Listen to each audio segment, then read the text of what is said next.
Pemirsa, masyarakat Indonesia dihebohkan dengan kabar munculnya mutasi virus SARS-CoV-2 yang menyebabkan COVID-19 varian B117 yang berasal dari Inggris. Lalu seperti apa bedanya varian virus ini? Bagaimana mengenalinya dan hal apa saja yang harus dilakukan untuk mengantisipasinya? Informasi selengkapnya akan kami sajikan dalam liputan khas Vloganza bersama Bayu Pradana.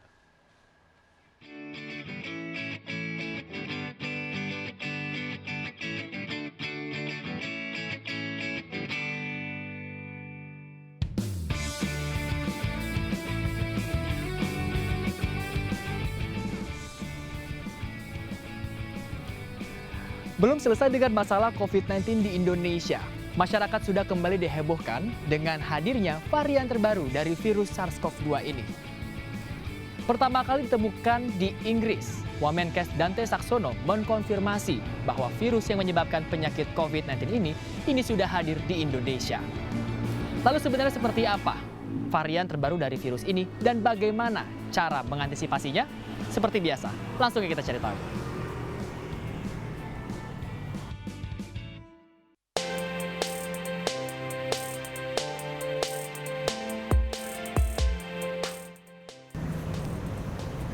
Para ilmuwan mengatakan mutasi virus adalah hal yang normal terjadi.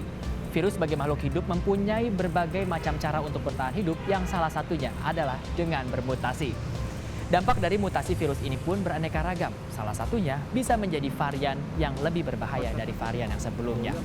Itulah mengapa saat ini para ilmuwan berpacu dengan waktu agar nantinya tidak ada varian dari virus ini yang bisa kebal akan vaksin.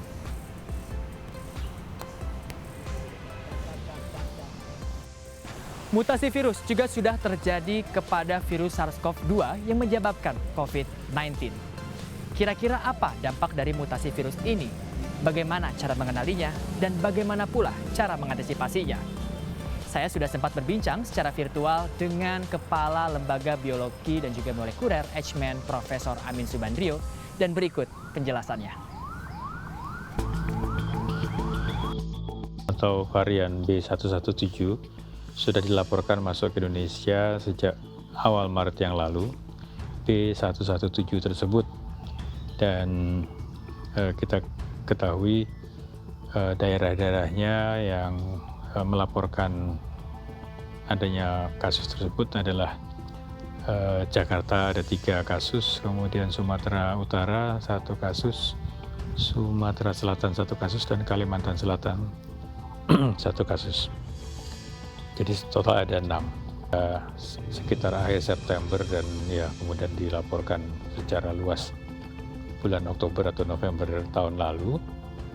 Di laboratorium diperlihatkan adanya kemampuan virus varian ini untuk menginfeksi sel manusia dengan kecepatan yang lebih tinggi ya, sekitar 40-70% lebih cepat daripada virus-virus varian lainnya. Mutasi itu terjadi di gen S ya, tentu banyak mutasinya. Jadi varian B117 ini memiliki mutasi yang banyak. Yang signifikan adalah di daerah S-nya ya, spike protein. Nah, karena dia terjadi di gen S-nya, sedangkan kita tahu bahwa tes PCR itu mendeteksi salah satunya adalah gen S ini. Nah, kalau gen S-nya berubah, maka sekali lagi dikhawatirkan bahwa tes PCR itu akan menurun sensitivitinya. Varian ini akan menyebabkan kasusnya menjadi lebih berat atau bahkan menyebabkan kematian lebih cepat. Di beberapa negara memang pernah ada laporan seperti itu, tetapi karena jumlahnya masih kecil sehingga belum dapat disimpulkan secara saintifik. B117 ini dan juga mungkin mutan-mutan baru akan bisa meloloskan diri dari antibodi yang dibentuk setelah vaksinasi. Dan itu sudah diperlihatkan juga di beberapa negara adanya penurunan efikasi, walaupun tidak terlalu signifikan ya. Selama dia masih populasi masih kecil ya, belum mendominasi, maka vaksin yang ada masih bisa dipergunakan tentunya. Tapi kalau Ini mudah-mudahan tidak terjadi, tapi kalau misalnya terjadi penyebaran yang masif dari varian baru ini, tentu kita harus mempertimbangkan apakah vaksin ini perlu disesuaikan atau tidak.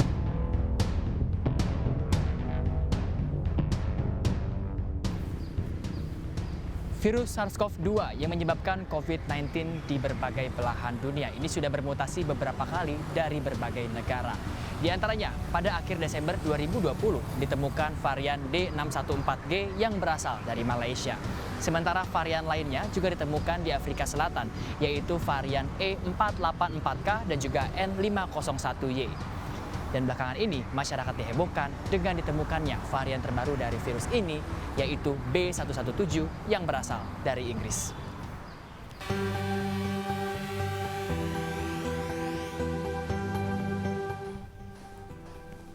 Selain mengetahui soal varian virus B117 ini lebih jauh, yang paling penting adalah untuk Indonesia mengetahui bagaimana langkah antisipasi untuk menghadapi aneka varian dari virus COVID-19 ini. Kebetulan saya sudah janjian dengan Ketua Satgas COVID-19 dari Ikatan Dokter Indonesia, ada Profesor Zubairi. Kira-kira seperti apa penjelasannya? Ikuti saya terus. Permisi, Prof. Zubairi. Apa kabar, Prof? Baik, sehat ya. Ya, Prof, saya mau tanya-tanya sedikit, Prof. Ada varian baru dari virus corona, yaitu varian B117. Apakah varian B117 ini nantinya akan menggantikan varian yang sedang dominan pada saat ini? Iya, jadi virus corona ini memang bermutasi sepanjang waktu. Jadi mula-mula pertama virus Wuhan, kemudian pindah menjadi mutasi virus yang berbeda yang sekarang ada di seluruh dunia. Kemudian mulai Desember ada lagi mutan B117 yang dari Inggris. Apakah nantinya kalau varian B117 ini mendominasi, nantinya akan terjadi siklus seperti dari awalnya saat merebak ini?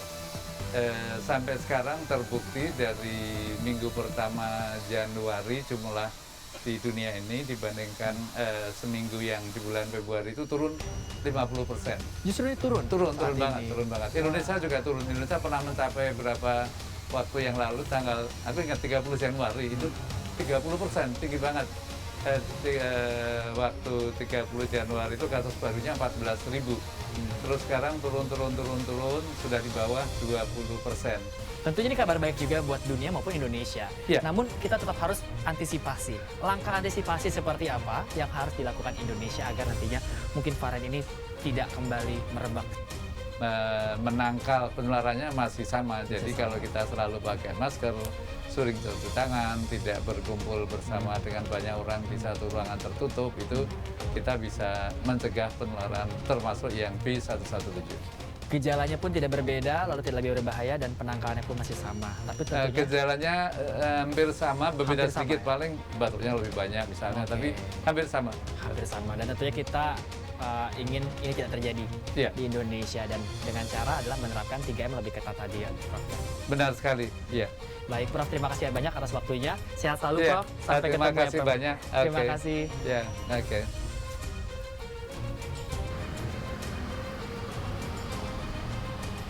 Ada beberapa perbedaan dari varian B117 dengan varian yang belum bermutasi sebelumnya. Meskipun tidak lebih berbahaya dari varian yang sebelumnya, namun varian B117 ini lebih mudah menempel pada sel inang yang membuat varian ini lebih cepat menular hingga 70%. Meski begitu, tidak ada gejala yang begitu berbeda dari varian B117 ini dengan varian sebelumnya.